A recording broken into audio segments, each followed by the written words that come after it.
Here we go. Sorry. Have you seen that Friends episode? You don't watch Friends. Yeah, I do. Ross whitened his teeth and he goes on a date and there was like a black light and everything is dark but his teeth were neon. Like if you're wearing a neon shirt. No. That's what my teeth look like right now. And if you go on YouTube, you will be able to see that. Good morning, everybody. Good morning. Good afternoon. Good evening. And good night. It's me, Steve. And it's me, Kass. And wherever you are in the world, we want to welcome you to the Fun Road podcast. Yes. Wait, what was that thing that we said? Oh, happy birthday. Hey, lady. Hey, lady. So, we are here in Bulgaria. And that sounded very short. Bulgaria, and we are working and we're recording a couple of podcasts and we want to welcome you all. Thank you so much for listening. This podcast will make no sense, but it's probably one you definitely want to hear because this podcast is about secrets that we would never tell. Tales from the Crypt. Tales from the Crypt. So we know we have embarrassing stories, but we got stories that we would never tell anybody, and we're telling it you right now. So first of all, the people who are listening know that we have a YouTube channel, and you can see us right there. You can see us, what we are drinking. You can hear it and see it. I'm not making any publicity, so you can't tell what the brand is. It's something cold and it's something crazy. Oh, there it is. There it is. There's the publicity. And yeah, we got our cookies. Closer. We got our cookies ready, and we are ready to share some stories. Even stories. I'm getting emotional. Even stories that I haven't heard of you. So it's got to be stories that were embarrassing, turning point stories in your life that you say, if this would have happened, if this not would have happened, I would not be here today. Stuff like that. I'm gonna start. Okay. Did you know that I did Mr. Belgium? Yes, of course I know you did Mr. Belgium. People don't know that. No. Tell me about it. So, in Belgium, we used to, it's still there. So, you know, you have Miss USA, but you have Mr. Do you have Mr. USA? What? I have a snot. That's embarrassing story number one. I have a booger. Yeah, let's grab a cookie. Yeah, still there. Give me a second. Do you want to start over? No. Oh, we gotta keep it. It's about embarrassing stories. You know what's funny? Why are they embarrassing? Everybody has boogers. Because they're nasty. But I mean, okay, so everybody should we be has, ashamed? Yeah. We have to look closer on camera, closer than we really are. So, first of all, let me tell you the story, Mr. Belgium. So, do they have Mr. USA?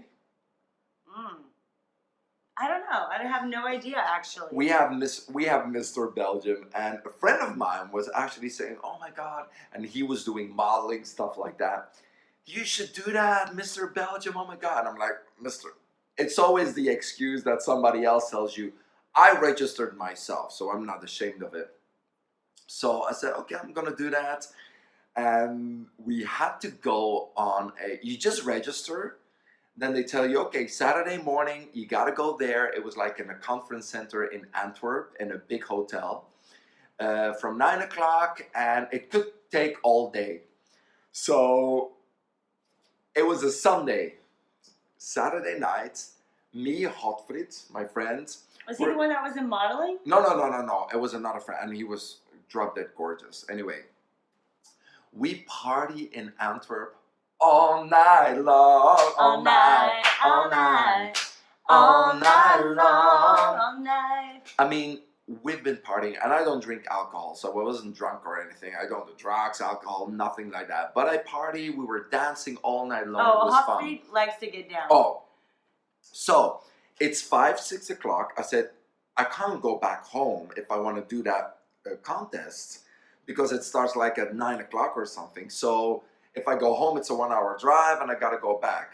So let's just continue partying. So at 7 o'clock, something like that, we get out of the club.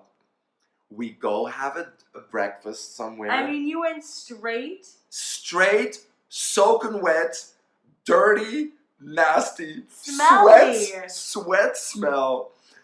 I see this hotel, so I walk in and they just say, okay, yeah, you're on the list. Okay, keep going. Go downstairs and there you will see. I go downstairs. There's this big. You got to think of the kickoff session. You know, hundreds of people. I think there were over 300. Oh my gosh. 300 men. All of them just dressed nice, modeling books. Oh yeah, they're like lap. They're so professional. Chic. So I'm walking in and I'm going, oh my God, my insecurity kicked in. But my friend, he was actually doing like pre-selections and stuff like that. He said, you're not going anywhere. I said, this is not for me. You're not going anywhere. So then they do a very quick round where they have like 5 or 6 tables and you do a one-on-one talk with somebody. So a very quick round where you talk. From the 300, we went to 50 and I was at the 50. And at the 50, that's where you spend the whole day with. So they eliminate when this isn't all they think, you have not slept yet. I haven't slept. And 1 hour later, I'm in the top 50. So they say, okay, you guys are the ones that we're going to spend the whole day with. I'm like, whole day? Whole day? So all of a sudden they say, okay, now one by one, you're going to have a 1-minute talk or a 2-minute talk with all the judges. So they all sit at one table. You walk in, they talk, you got to speak in Flemish and French and English, say what you do. And I was dancing and I danced with the choreographer. I remember that very well. So I was good with my languages and I was very spontaneous, so it was fine. Then we go back. Okay, everybody, get ready for swimwear. I'm like, swimwear? And I go like, I have a problem. No swimwear. Oh, that's fine. You can do your underwear. No. Yeah. I said, hold on, let me check. What am I wearing? Underwear. Oh, okay. Okay. So yeah, I had like, that time it was the little white Calvin Klein underwears and I've been partying all night, so it was sweaty underwear. So I'm like, hey, everybody's just getting undressed in that room. Oh, they're like, I'm wearing my best Speedo. No, they got abs, tanned, and I just in my little underwear and just everybody online and you just walk in a line and you pass the judges. Oh my gosh. And just the way that a swimsuit hugs your butt versus wearing underwear. Horrible. Just a little bit loose. Horrible.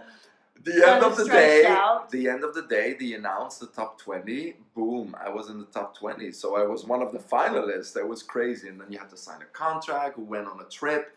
Then we did the TV show from the top 20. They did the top 12. So wait. Okay, continue. They did the top 12. I made it to the top 12. Then how did you feel your competition was? How did you like the... Oh, I was fine. To be honest, the 20 guys, of course, you become friends with them. Yeah. You go on a holiday. It's not competitive at all. It was a very relaxed energy. Cool. It was very good. It was not me. Not at all. From the beginning, we knew exactly who was going to win because he was drop dead gorgeous and was a great guy. I thought you won. No. Oh, okay. Oh, please. Me. But I made it. The most important thing is you prepare for a whole show, right? Yeah. So you prepare with the show with 20, but when you go to 12, you have to prepare something. When you go to the 6, and then you can do your own sketch, something like that as well. So only the top 6 gets to show what they've been preparing for their own dance or their own. And I did a dance, of course, with backflips. It was really cool. I did If from Janet Jackson. No, Throb. Throb. I can feel your body pressed against my body. Here we go now. Oh yeah, that's great. Great, and I had 2 girls dancing with me. Anyway, I made it to the top 12. I made it to the top 6. So my brother, my 2 sisters, my sister-in-law were in the show. They were so happy, top 6. And then I was number 4. So I didn't make it to... But hey, out of all those people, And the unprepared the first round, I was actually with the televoting, I was second. What is televoting? That the people at home they had to call and they had to say, "Sir, I am number 01. Vote for Steve. Call 555 Exactly.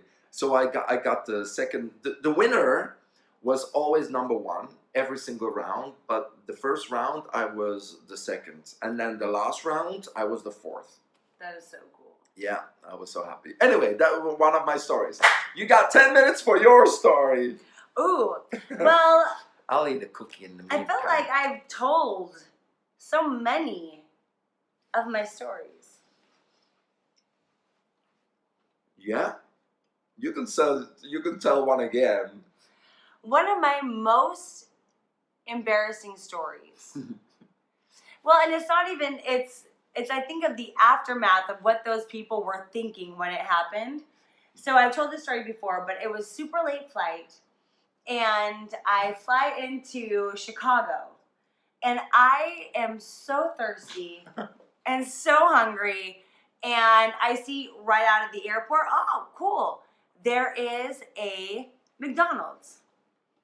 So I thought, I'm going to go get myself. McDonald's is known for having great Diet Coke.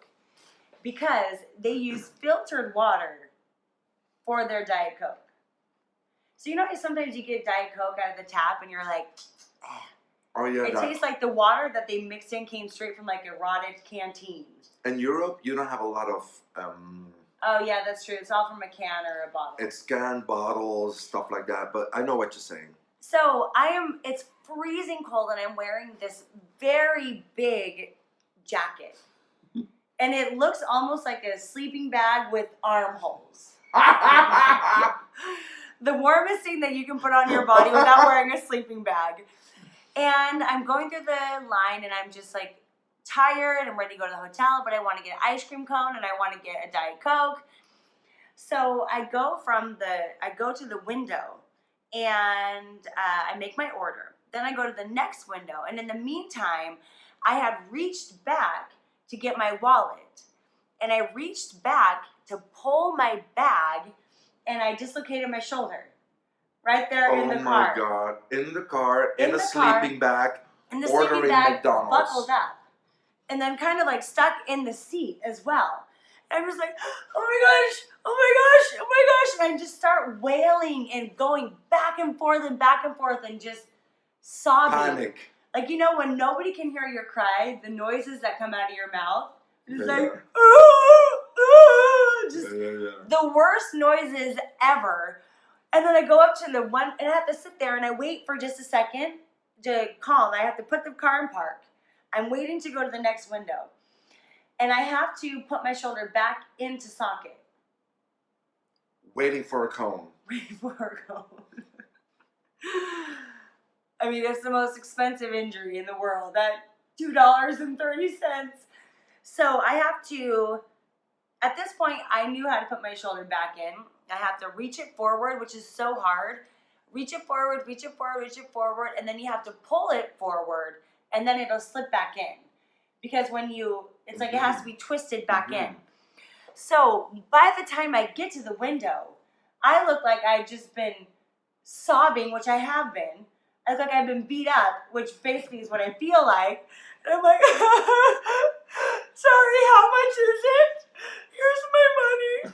Thank you for my coat. I just dislocated my shoulder. And she's like, oh my gosh. Well, do you need help? No, I put it back in. I'm going to call my husband.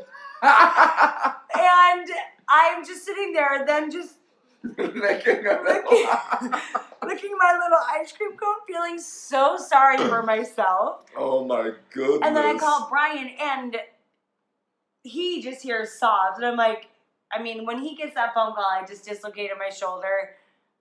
He knows. It's just like the world comes crashing down because, of course, I need my body for my job.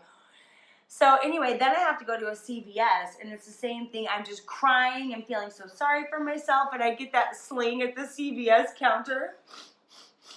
You should tell the story how I dislocated your shoulder while we were dancing. Honestly, it makes me lose my stomach. While you're saying it on YouTube, I will give them a little picture so they can actually see what we were dressed as. So I have this ongoing injury. It's a 21-year injury. I think the first time that it happened was when I was, don't worry about that age, 16, 15, 13, don't worry about it.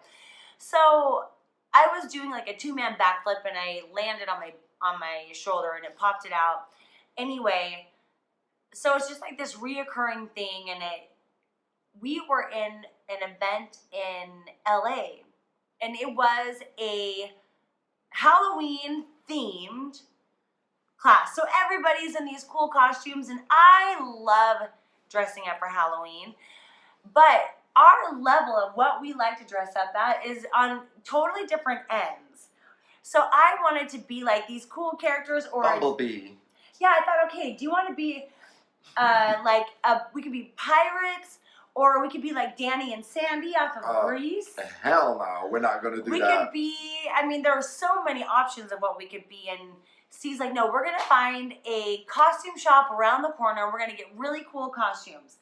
So, I mean, we dressed up as... That face is the worst. We dressed up as scary clowns. So this is Kass. People on YouTube, you can see it. This is Kass. I mean, what? And this is me. The hell.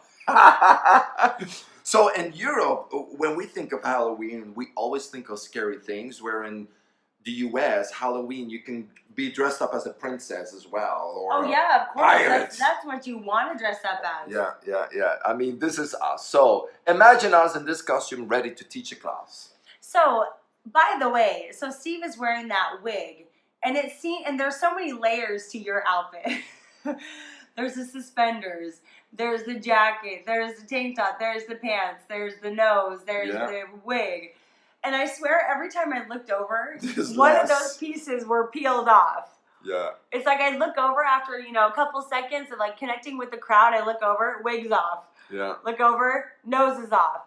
So there is a bachata, which is like kind of a slower, cool kind of partner dance.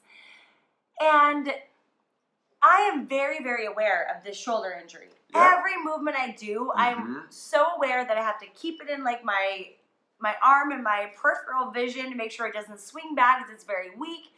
Anyway, we do this partner dance and you grabbed my hand and you just said, oh, here's my chance. I'm going to partner dance and I'm going to spin her 1,700 times to the right. Oh, you yeah. Thought, this is going to be amazing. People are going to love this. People are going to say, wow, look at those two crazy... Spin really, really fast. Psycho clowns. And I just grab her arm. I spin her. She stops. She looks at me and go like, I dislocated my shoulder. No, I said, you dislocated my shoulder. I'm like, what? What?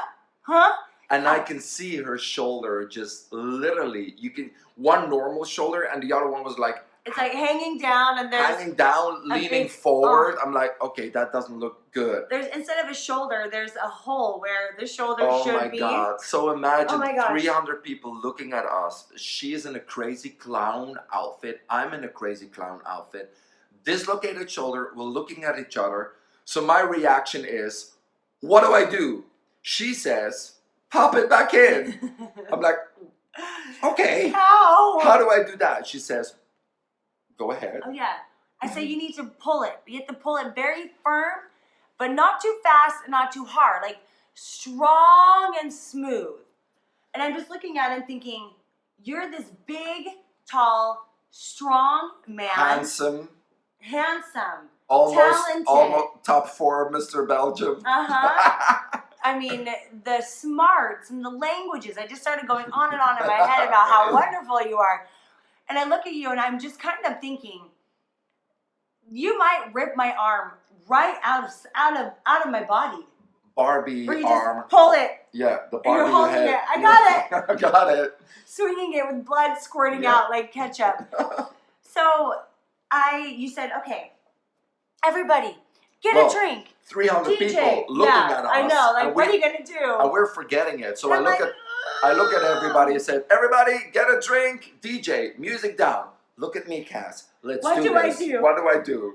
And you pulled it out just beautifully. And I popped it right back in. That's right. She looks at me and says, thank you. I said, go ahead. And I'm in shock. I mean, you couldn't tell I was pale because I was having you had a dead face anyway. A dead face anyway from that clown makeup. And she just walks off. I feel my, when you got off a roller coaster and you have that like shaky legs. You almost get in a car crash where your body is just shaking. So I'm just trying to teach a class. 2 songs later, she's standing on the stairs of the stage and I'm looking at her. I'm like, you're not going to teach anymore. You just popped your shoulder. She has her arm in a sling. Mm-hmm. She said, coming back up, that girl just came back up, taught the whole class with one arm in a sling. She's, a real superhero. Wonder Woman! Oh, that's what I have to sing in my head so that I can do it. But now I'm thinking, it was horrible that it happened, but it's so great that it happened because we can use that story all the time. How absolutely amazing you are. It's the only story I have. No. But the next day we had a class in another part of California. And, when you look at the hard things in life or the bad things in life, I always think of my dad. So my dad had cancer. And I was talking to him about how awful this diagnosis was, essentially. We're just like, what are we going to do? Mm. And he said, everything in life has the good and the bad. Yeah. So the other day, I ran out of gas. And I thought, okay, running out of gas is bad. But running out of gas right by the exit by a gas station is good. Yeah. So he goes, it's better to run here out of gas than... And he says, having cancer is bad.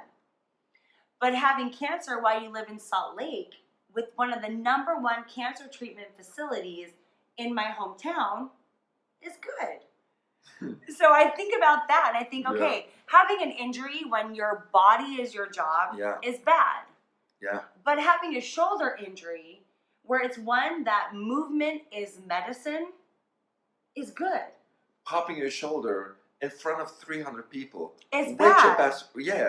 But with your best friend, popping it back in and then still making money out of it is good. So in everything, there kind of is that bad and that good. And even with embarrassing stories, oftentimes I will have that moment where you're mortified and you kind of have shame wrapped around it, like, oh, you have this little record playing in your head. Why am I such an idiot? I can't believe I did that. That was the stupidest thing I've ever done. Whatever it is that you might be saying.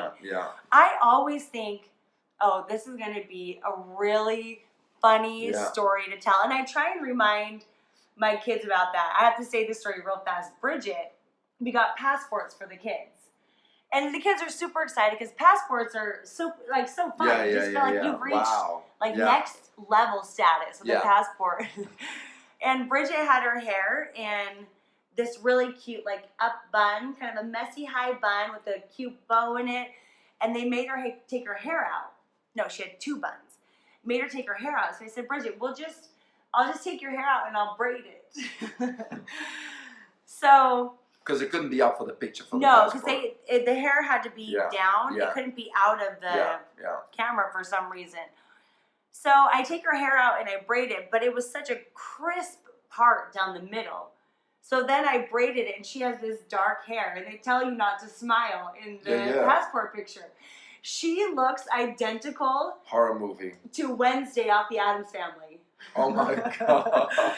So we get the passport pictures from the kids and Brian goes, go take a look at Bridget's. And her face is just, and she's got these long dark braids and she's very, very pale.